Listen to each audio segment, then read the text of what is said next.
The Coopersville Jane Doe, also known as Matilda. Identified as Shelly Ray Kephart. Shelly Kephart also used the last name of Christian. I've never seen this much conflicting information in a case, and so I'm just going to do the best that I can. She was 29 when she went missing. It was in 1994 that her skeletal remains were found by a pair of rabbit hunters in a wooded area outside Wright Township, Michigan, on November 6th, near the city of Coopersville. She was given the nickname Matilda and determined to be of Hispanic descent, which it turns out is incorrect. They believe she was placed there between May and September of 1994. I can't even tell you the concrete cause of death. When I say this case is a mess, I'm just not kidding. One concrete fact, however, is that someone was targeting personal entertainment workers, and more than a dozen women were found. Larry Dwayne Hall is believed to be the perpetrator of most or all of these women, and they put Shelly in this category before she was ever named. Sadly, there are still many unnamed victims. His victim number could be as high as 15, but that includes Shelly. The problem with this assumption, however, is that Shelly was living a pretty normal life when she disappeared. There's not one shred of evidence she was involved in that trade, and that's who Hall targeted. For that reason, authorities now question this assumption, so there are no concrete clues as to who took her life. It also brings into question the number of people they've added to the list. Honestly, this case is just a huge puzzle. I was torn between presenting it and not being sure, and wanting to pay tribute to Shelly's life. I know I make mistakes now and then, but I really try hard to get it right. And if anyone knows anything about what was going on in her life at that time, please come forward. The number's on your screen. Shelly Ray Kephart went unidentified for 27 years. The Gwinnett County John Doe, 2003, identified as Gordon Rexroad. This case is a little bit of a mystery. We know that Gordon was born in 1932, and he was likely around 70 when he went missing. There's one photo of him, and it appears to be a cheery, elderly man with a dog. How he became homeless wasn't disclosed, but he distanced himself from his family, and he began living a transient lifestyle. He disappeared from the public record in 2002, the year prior to being found. His family never stopped loving him and looking for him. They became alarmed as time moved on and they hadn't heard from him. They would later admit that they eventually came to believe something had happened to him. The reality was that Gordon was found in 2003 in Lawrenceville, Georgia, when workers picked up a manhole cover to clean out a drain after a storm, but instead found Gordon. His cause of death wasn't known, but it was believed it could have been an overdose, as Gordon had a crack pipe on him. But that doesn't explain why he went inside that manhole. He had no identification, and they estimated him to be 45 to 55, which is a lot short of Gordon's real age. It's why the recreations look so much younger than Gordon. I do have to give props to the Gwinnett County for whoever it was who does these recreations. In this case, because of the circumstances, it's unlikely that even with the correct age it could have been solved. It doesn't appear that Gordon was officially reported missing, and Gwinnett County worked the case hard in order to identify him. Med and Gordon's situation are sadly harder to solve. It's hard to go missing when you're always missing. I worked for years in mental health, and I have such a soft place for people like Gordon. I realize there are often drugs involved, but there's also so many reasons this happens. About 50% of homeless individuals have a severe mental illness, and the number's higher for women, perhaps as high as 75%. I had a client once who literally couldn't live inside of a home. She heard voices that she felt were coming from the walls, and the only way she was able to cope is if she could live outside. Delusions are as real to them as the table that's in front of me now, and it's hard to live that way. Men like Gordon are often known to self-medicate at a higher risk of death, and as a society we keep removing mental health services. I do hope that people understand there are endless reasons outside of a person's control that work against them. It's not so much a choice to become homeless as well as accumulation of circumstances. So please be kind when you see people who are struggling without a home. You don't know what got them there. It would not be until May of 2021 that this case began to warm up, as Gwinnett County reached out to the DNA Doe Project. finally finding an answer for his family in February of 2022. If you want to help out with the DNA Doe Project, you can go to their site and help choose which cases you want to fund. Gordon D. Rexroad went unidentified for 18 years. The Lilydale Jane Doe, identified as Roberta Seifert. I can't present this the way I normally do, but at the same time, I don't want to skip over who she was, as far as what I know, even though it's not much. We do know that she was born in 1954 in Tucson, Arizona. That's it. The story fast forwards then to Lilydale, Minnesota.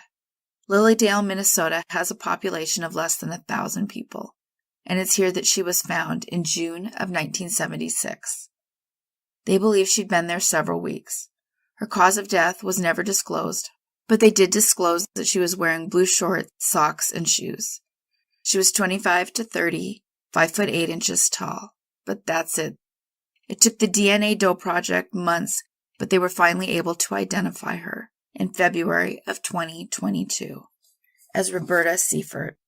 No recreation was done and no real fanfare to her identification, although they did release one photo. If you have any information on this case, please call the number provided. Roberta Seifert was 22 when she became a Jane Doe. She went unidentified for 45 years.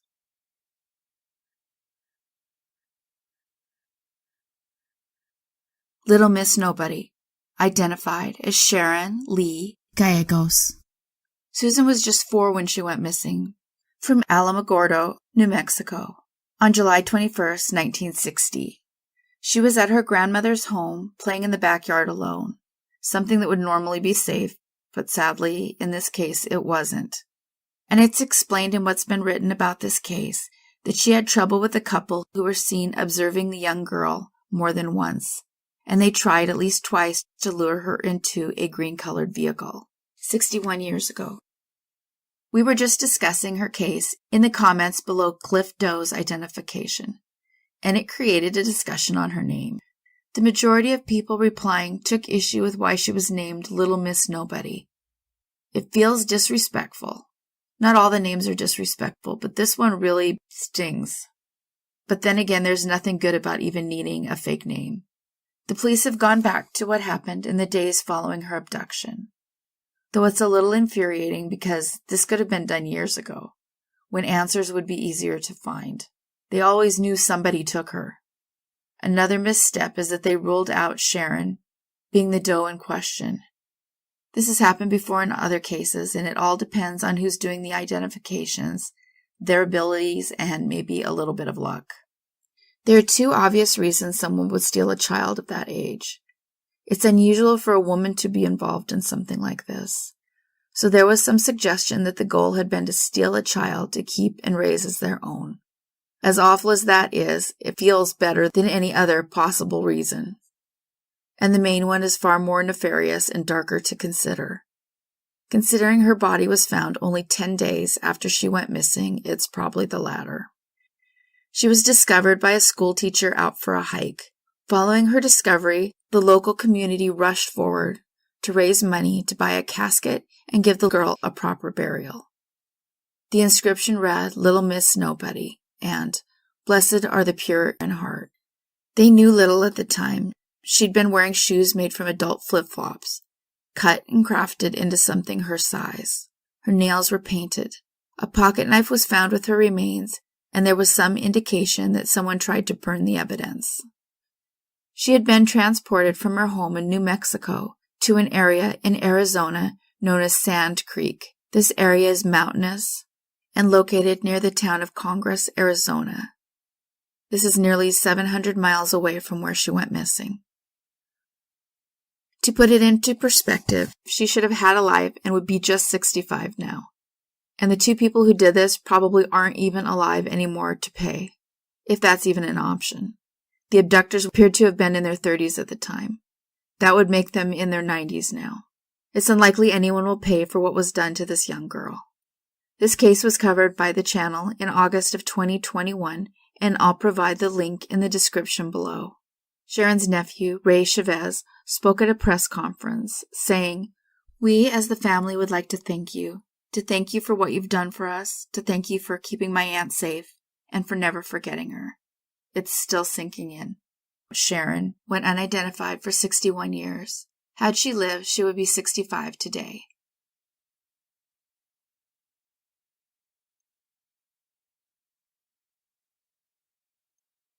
The Ina Jane Doe, 1993.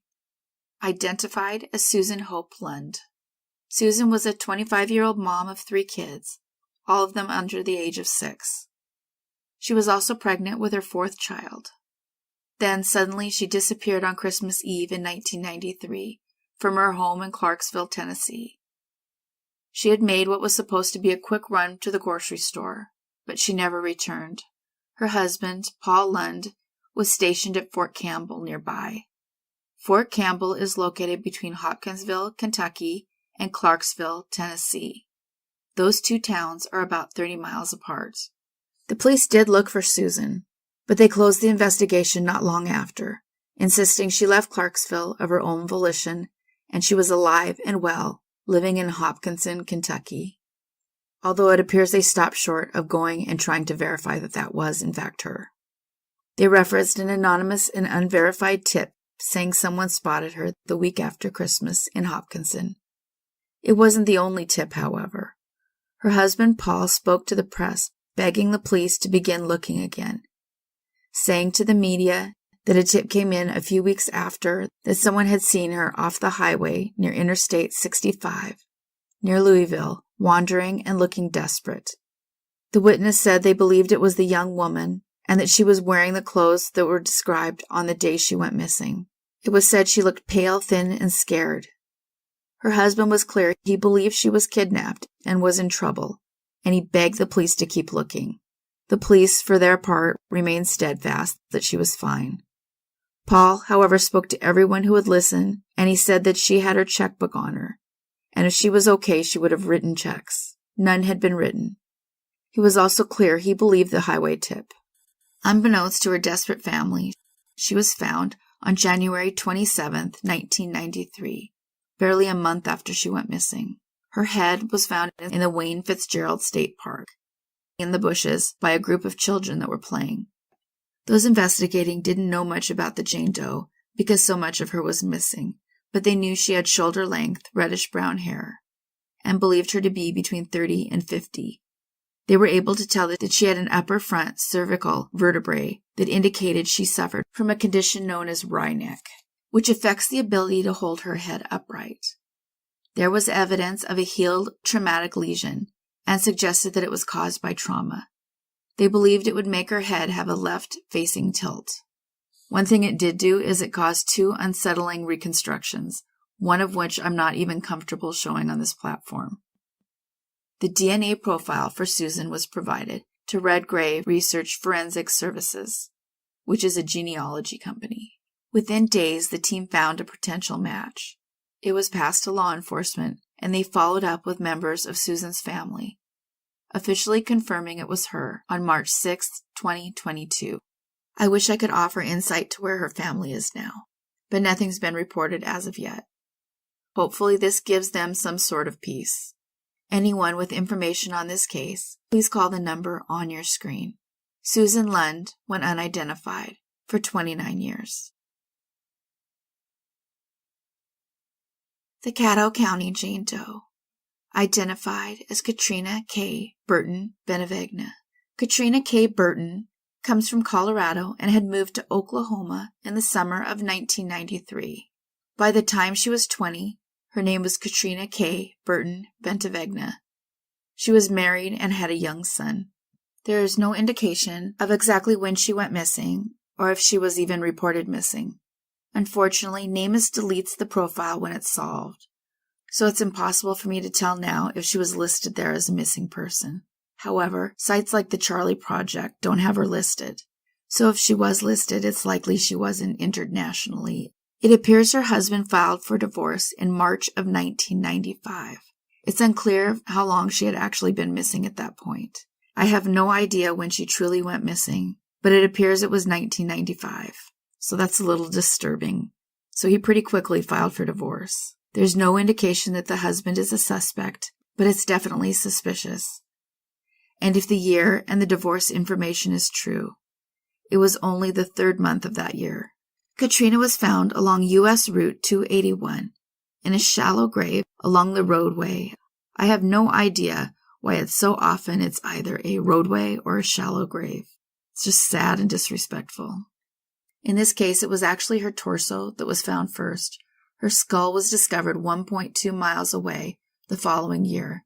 They tried very hard to render her unidentifiable, which seems to me to indicate it may have been someone who knew her.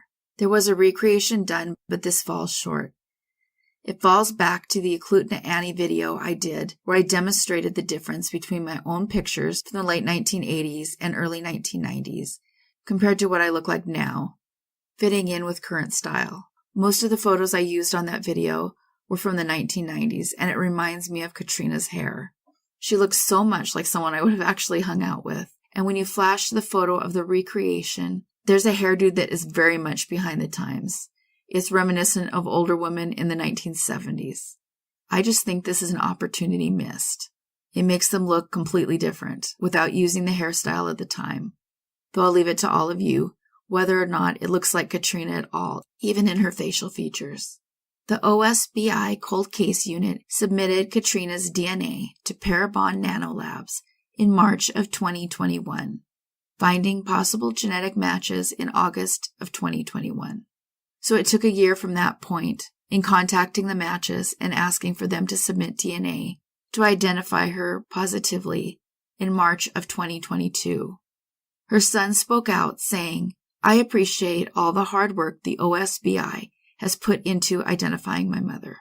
There have been many unanswered questions over the past 27 years, but now I have the closure in knowing what happened to my mom." Katrina K. Burton went unidentified for 27 years. The Tortoise Reserve Doe, 2021, identified as Richard Wayne Guaro. Richard was 39 when he took a trip from his home in Florida to Las Vegas, November 1996. He was supposed to return home on November 18, 1996.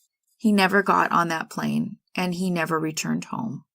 His family had no idea what happened to him. I can't imagine your child going on vacation and not coming home. He'd arrived in Vegas 7 days before, and that was the last time they actually spoke to him. His family reportedly was very worried, and it wasn't like him to be out of contact, so he wouldn't have just taken off. They do know he was staying at a hotel on the Strip when he went missing. That's pretty much all that's known about Richard. He wasn't on the regular sites listing him as missing, although he did have a page listing him missing in Nevada, but the page was deleted when he was identified. The circumstances remained a mystery for 25 years. At least now, his family knows what happened to the man who should be 64 today, although it remains a mystery as to why or who did it. They were able to finally place his identity thanks to a DNA donation from his sister. It was with this, his sister and the rest of their family discovered he was found in July 2001, about 22 miles northeast of the Las Vegas Valley, 5 years after Richard went missing. He was found in a remote area near I-15 and US 93, near Apex Road. They estimate his age was around 35 to 45, and this was pretty on point. The Clark County coroner ruled his death a homicide, but they were unable to find his identity. In October 2021, the Las Vegas Police Department teamed with Othram Labs to reanalyze Richard's unidentified remains, eventually using genealogy to lead to Richard's sister. This is the extent of the information that's been released so far. If anyone has any information on this case, please call the Las Vegas Metro Police Department. Richard has been missing for 25 years. He went unidentified for 20 of those. The Stanwood Bryant John Doe, also known as John Doe No. 3, identified as Ronald David Chambers. Ronald was a Vietnam vet. It was 1970 and he was 28 and living in Rome, Georgia. However, he was a good friend and he flew out to help his friend Bob Helberg move from Arizona to Washington. And so he was staying in a hotel there with his infant son and wife in the SeaTac area. The two men left the hotel at 10:30 a.m. on Sunday, December 17, 1978. He told his wife that if he wasn't back by noon, to go ahead and rent the room for one more night. Bob Helberg eventually showed up at a friend's house 3 a.m. the next morning, driving Ronald's car. His friends stated that he walked in, set a handgun on the dining room table. Ron's wife was frantic. It's unclear if he returned to the hotel or to the friend's house, or maybe both. When Ron's wife finally got in contact with him, he said, "Ronald's not back. It was probably a contract hit," which is bizarre. I wish there was a little more about what Bob Helberg even said. It turns out that Ronald had been discovered a year and a half later, in August of 1980. A landowner found his remains when walking on a patch of woods located near his own property in northern Snohomish County, east of Stanwood. This was about 60 miles north of where he'd been staying. The sheriff's office responded and discovered evidence of a gunshot wound. He'd been buried without clothing or jewelry. They estimated he was around 23 to 28, 5'5" to 5'9", and had good dental care. Unfortunately, that dental work didn't lead to a possible identification. They did a clay recreation, but no leads were forthcoming on the case, and the case lay dormant until 2008. It would take 4 decades before the Snohomish County Investigator's Office determined through DNA that Chambers' body actually had been found in 1980, when a detective with the Cold Case Unit began re-examining this case, in hopes that new technology would discover his name, provided there was suitable DNA that could even be tested. With this, they added the known information to NamUs and obtained an order to allow for him to be exhumed, although this wouldn't happen for 3 years. In 2011, they did do this. It took more than one lab and more than one try. It took more advances before a workable profile was found in 2021. And with this, Authorin Labs finally discovered Robert Chambers' identity in February of 2022. By the end of it, it took 9 attempts in 4 different laboratories to positively identify Ronald. Ronald's sister Judy released a written statement saying that she watched her mother grieve and suffer for 25 years, wondering where her son was and what happened to him, saying she was only 12 when he went missing, and that loss caused open-ended grief that drastically affected both the lives of her and her mother. She followed up with a thanks to the men and women who worked this case and were finally able to bring him home. King County investigators had long suspected Helberg was responsible in Ronald's disappearance, but without a body or other evidence, it couldn't be proved. Helberg died in a California prison in the 1990s, though it's not clear what he was imprisoned for, and with him any account of Ronald's last hours died with him. Ronald Chambers went unidentified for 41 years. The St. Louis John Doe, identified as Tamon Joseph Emily. Not a whole lot was released, but we know that Tamon went by the name of TJ. It appears that Tamon Joseph Emily was the 3rd generation with that name. We do know that TJ was 18 when he was last seen in St. Louis. Some reports say he went missing from Montgomery City, Missouri, but TJ's brother, Curtis, spoke to Fox 2 News in St. Louis.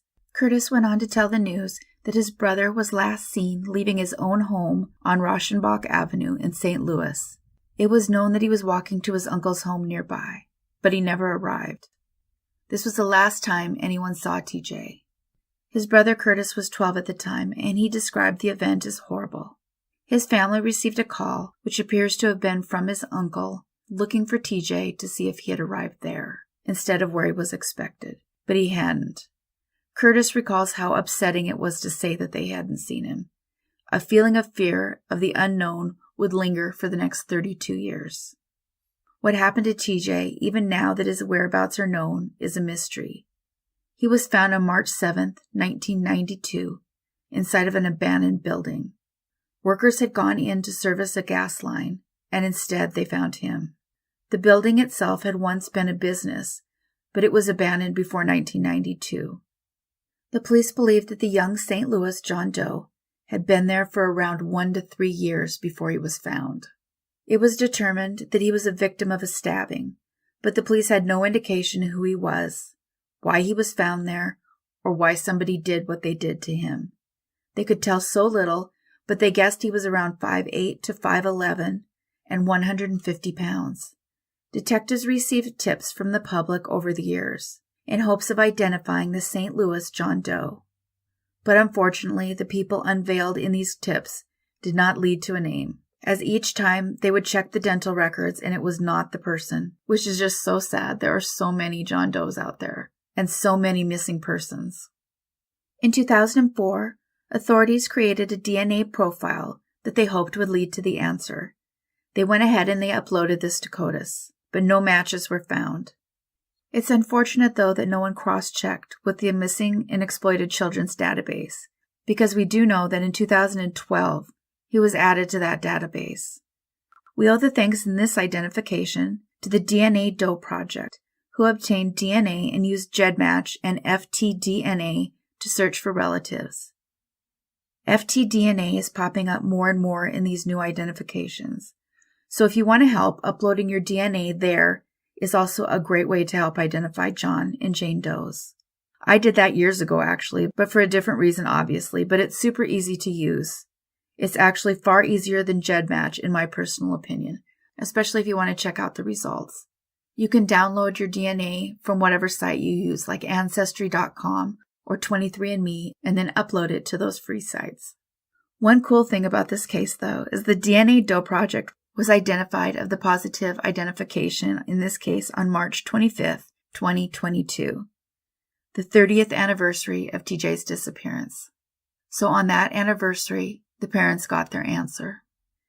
TJ's brother disclosed that his father finally found the answer he had been searching for all that time.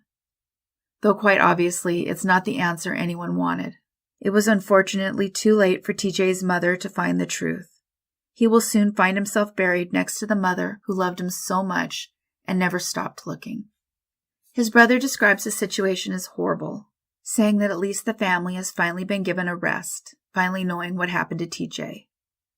Homicide detective Heather Sabin made a plea for information, saying, knowing who he is, now we can look into the area of who he was with at that time, and what kind of activities might have led to this, or what kind of people were in the area.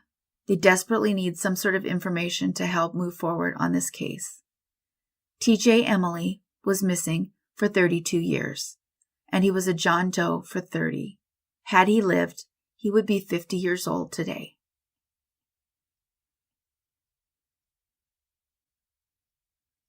The Rising Fawn Jane Doe, identified as Stacy Czechorski.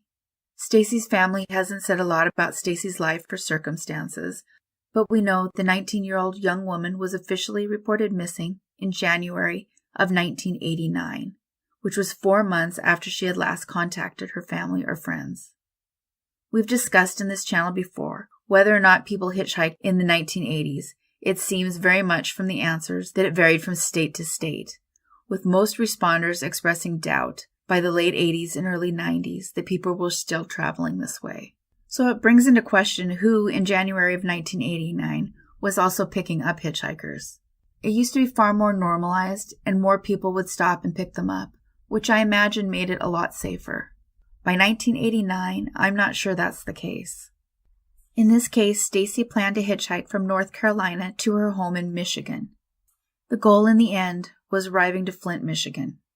Unbeknownst to those who know her, in December of 1988, the Dade County Sheriff's Office and the Georgia Bureau of Investigations found themselves responding to a scene of a body located about 5 miles from the Alabama state line on I-59 in the northbound lane near Rising Fawn in Dade County, Georgia. The body belonged to an unidentified female homicide victim. There is no reporting of how long they believe she'd been there, but by December she'd been unheard from for 3 months. She'd been assaulted by a man and eventually strangled. Stacy was found wearing navy blue thermal knit long-sleeve pullover shirt, Calvin Klein jeans, black shoes, a gold chain, and a white heart-shaped ring. As usual with these cases, it wasn't enough to go on, but it didn't stop the GBI from trying. They went on and had a forensic artist make some clay renderings and hoped the new composites would recreate what she might look like. However, I have to comment on one of the sets of recreations, and I'd love it if you take a minute to comment on what you think. My daughter saw the set here and made a comment about how they don't look like a person, but rather what Ron Weasley's sister would look like, as imagined by J.K. Rowling, which is terrible, but it's also, in my opinion, and just mine, that it's also very insulting to Stacy. I can't help but think my daughter's not wrong, and it feels like a pretty insulting depiction to me, but maybe they did their best, I don't know, but let me know what you think. I realize that beauty is in the eye of the beholder, but there are times when it feels like they greatly exaggerate any flaws in the worst way. This feels to me like 10 steps past that statement. It's just sad because it's an opportunity. Although in this case, Stacy was pretty far away, so it's unlikely her parents or anyone where she was would even see the depiction. Later on, there would be better depictions done. Larry Dwayne Hall was named as a suspect in this case, according to one news article from Radford University. Hall is speculated to be responsible for the disappearance of up to 45 women during the 1980s and the 1990s. Eventually, the GBI began looking into and taking advantage of new DNA technology, with the hopes that this might lead to the identity by building a family tree. In this case, it's Othram Labs that we have to thank for this identification. It was with this that led to the final confirmation in March of 2022, confirming that the rising fawn, Jane Doe, was in fact Stacy. Stacy went unidentified for 33 years. Had she lived, she would be 52 today.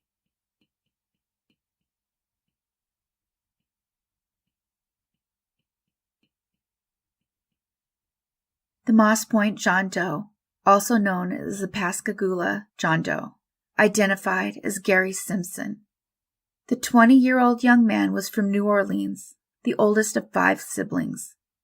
His sister used to joke that he was her best sibling.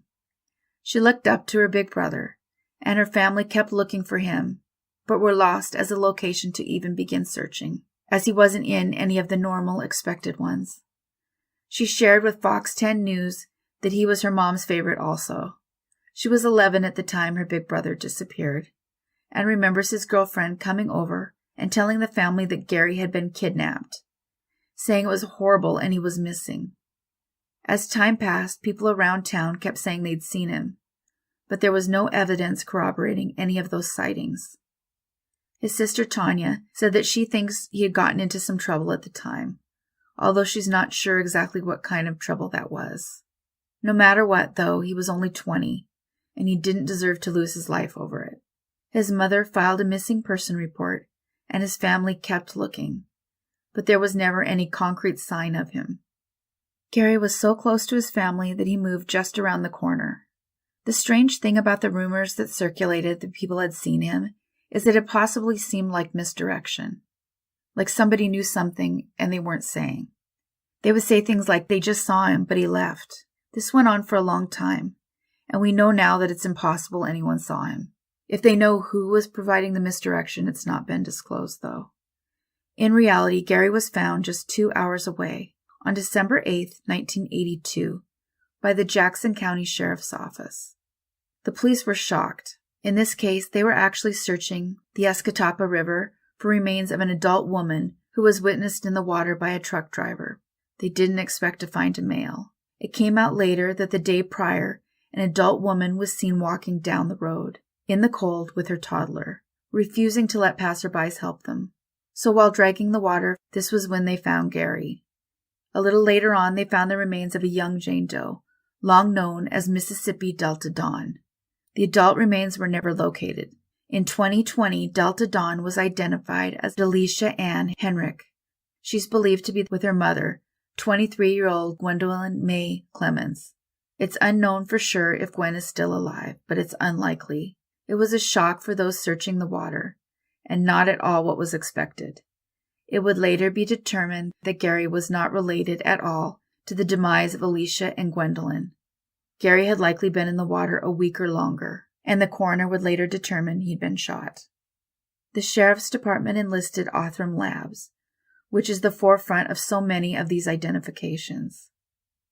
This case itself was funded by a community member, which is a big deal as this wasn't an easy case to solve.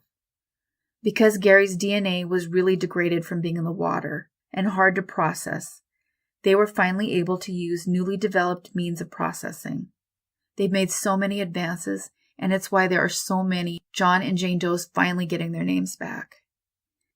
Jackson County is still trying to solve this case, but it needs information on Gary's life, including how he ended up in Mississippi in the first place. It's unknown if he was really kidnapped or how and why he ended up 2 hours away from home. This is why it's so important for anyone with details to please call the number on the screen. Gary Simpson went unidentified for 39 years. If he had been allowed to live, he would be 59 today.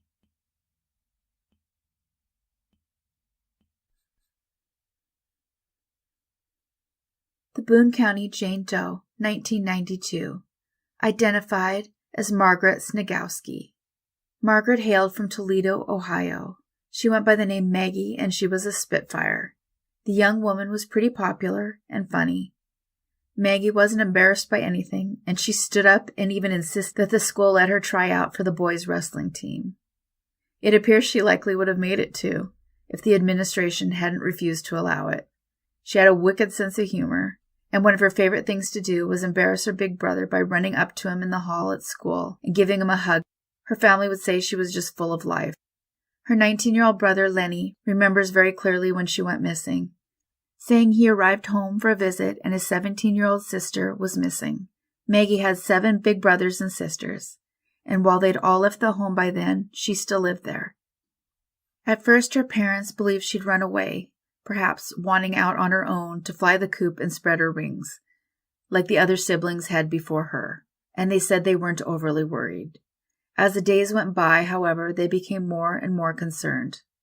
Lenny tried to find his sister. He searched her room, which he described as messy, and he said this made it hard to tell what was missing. Nonetheless, he didn't think she'd packed a bag. This contributed to the fear that something might have happened to her, leading Lenny to drive the area and look. He went so far as to comb around the high school and look inside dumpsters. That fear didn't decrease in the next 30 years. They desperately wanted to know what happened to Maggie, and they had no idea. It's clear they were looking for her, but not if she was in fact reported missing. It's likely she was, although if that's the case, she wasn't entered into the local databases later, as I'm not finding her name in any of the normal places. The truth went beyond what they feared, as she was found over 200 miles away in Indiana. It might as well have been a world away, as they had no expectation she left the area.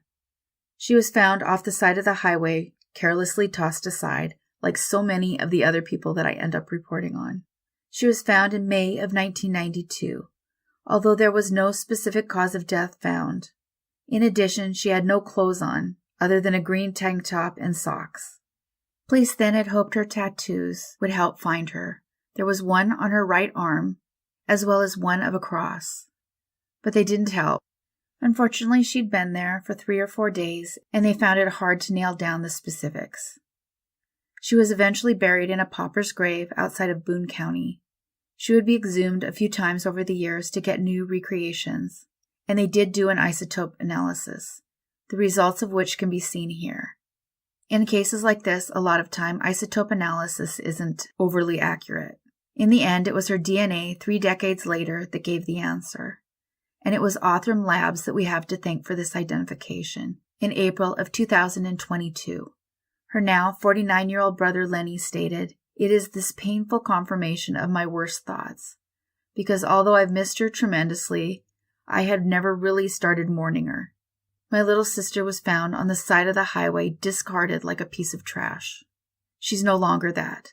My family is grateful for everyone that looked, worried, searched, cared, and cried for my little sister over all these years, as if she was your own little sister." Her parents, for their part, never recovered. Her dad eventually died, desperate for word but hearing nothing. Her mother lived longer, but was reportedly extremely bitter due to Maggie's disappearance and lack of knowledge as to what happened to her.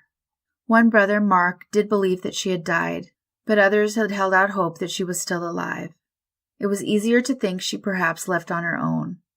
They said she was fierce and a tough girl, and that she wouldn't have been an easy target. Her brother offered one final warning in the interview, saying, "Now the work begins to find the lowlife or the people who did this. Anybody who knows my family knows we don't forget. These guys are coming for ya." She was not trash. She was a beautiful, loving, upbeat person who didn't deserve her fate. Maggie went unidentified for 29 years.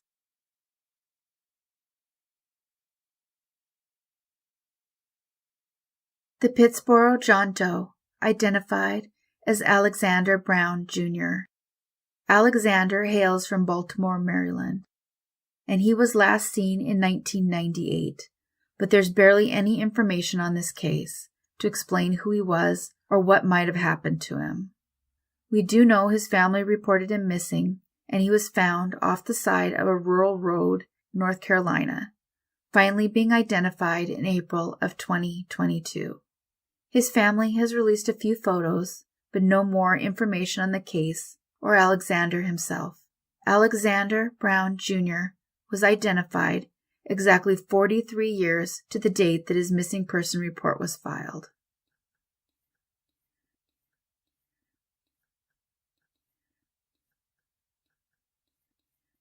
The Columbia River John Doe, also known as the Sheelan County John Doe, identified as Robert Jones. Robert Jones was a 76-year-old man who was homeless, living in Sheelan County, Washington. Authorities believe he had been living for a while in his car. It turns out he'd been in the Columbia River for a few months before he was found, on the 4th of July in 2021. Authorities believe he had drowned, and they feel it could either be a suicide or accidental. Sketches were released by a forensic artist at the time, but no one came forward. It was instead his vehicle that led to his identity eventually, as it was found abandoned. He was identified in April of 2022. They were able to obtain x-rays for Robert, which confirmed the identification. This eventually led to Robert's sister's home in Colorado. They had been missing him and wondering where he was.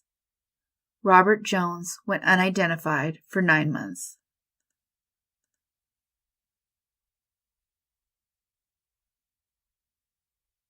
Mr. Bones, also known as the Powell John Doe, identified as Roger Brian Bennett. Roger Bennett was 27 and he grew up in Oklahoma.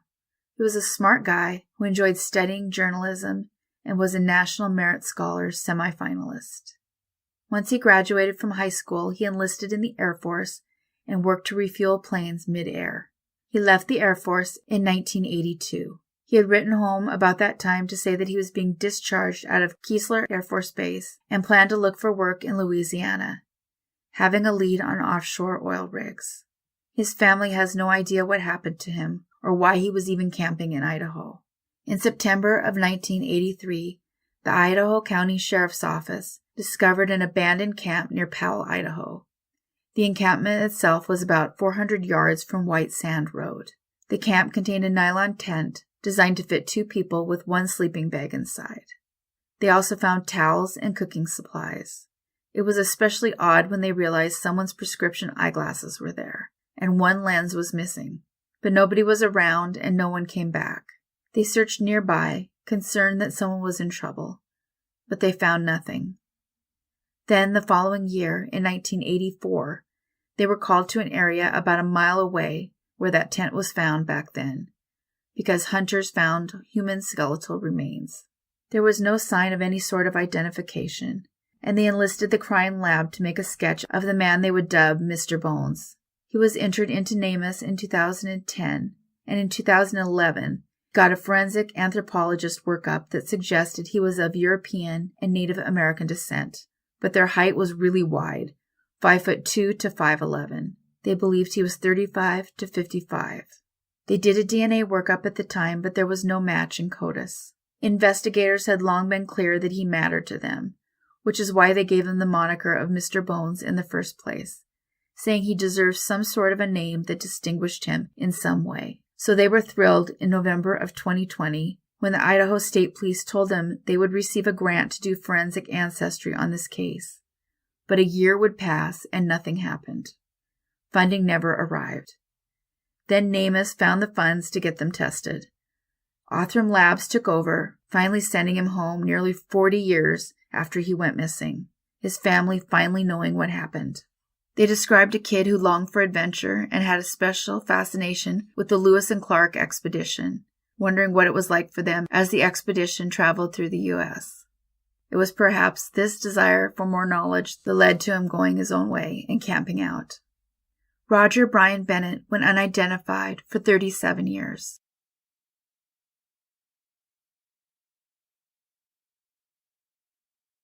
The Pecos County Jane Doe, identified as Debra Jean Houston.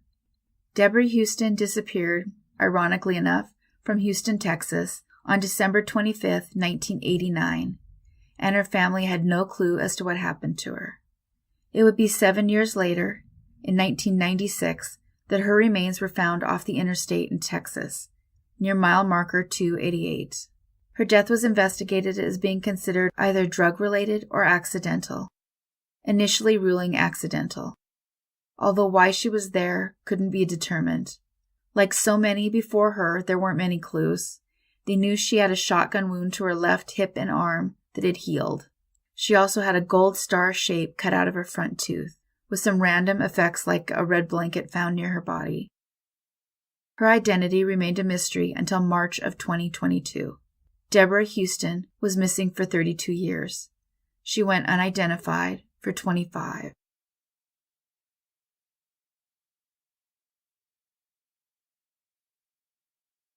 The Seminole John Doe, identified as Daniel Muniz Jr. A man was found in the Styx River in Seminole, Alabama, on March 26, 2000, by a fisherman. It was an accidental drowning, and the only clues left behind were tattoos, including one of a woman in braids and the name Becky. They believed him to be either Asian or Native American, around 47 to 53. The cause of death was believed to be an accidental drowning. It turns out Daniel Muniz Jr. was living in Robertsdale, Alabama in the late 1990s, last seeing his daughter when she was 16. She had spent all the years since looking for him, until she shockingly came across the story of the Seminole Doe. She would later say, "That's what I do with my time. I'm always looking." Even moving to Tennessee didn't stop her from looking. It was a news report that would clue her in when Amanda Geller came across the name Seminole Doe, a story about a man who had been pulled from the Styx River in March of 2000. The only clue to his identity was multiple tattoos. She went on to say, "When I hit the picture of the tattoos, my heart sunk. I saw the picture of the Indian woman and her braids that popped up first. My heart sunk. I know that tattoo." And she looked and she saw more tattoos she recognized. She immediately called the Baldwin County Sheriff's Office, where she spoke with Captain Clint Cadenhead. She explained the Becky tattoo was for his first wife. She was able to give her father's driver's license number, his social security, and his date of birth. DNA has since confirmed that Amanda found her father. Daniel went unidentified for 22 years. Thanks everybody for watching and listening. We have new episodes every Monday and Thursday. Take care of yourselves and each other.